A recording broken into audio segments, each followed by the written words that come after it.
Şəhadətə ucalanda Familin cəmi 22 yaşı vardı. Ailədəki 2 oğul övladından biri. Atası çox çalışıb ki, oğlu hərb sahəsini seçməsin. O isə tam əksinə, bunun üçün doğulduğunu deyirmiş. Hərbi xidmətini başa vuran kimi yenidən ordu sıralarına yazılır. 44 günlük Vətən müharibəsinin ən qaynar nöqtələrində döyüşür. Çiyin-çiyinə vuruşmuşuq. O bir qəhrəman qardaş olub, düşmənə qan udduran qardaş olub. Deyirdi ki, ölüm haqdır, şəhidlik hər insana qismət olmur. Famil tarixi qələbəyə saatlar qalmış. Noyabrın 8-də Şuşanın işğalçılardan azad olunduğu gün şəhadətə ucalır.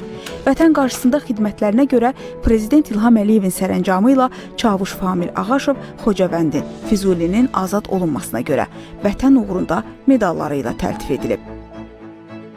Biz onlarla fəxr edirik. Fəxr edirəm ki, elə bir igid oğul böyütmüşəm.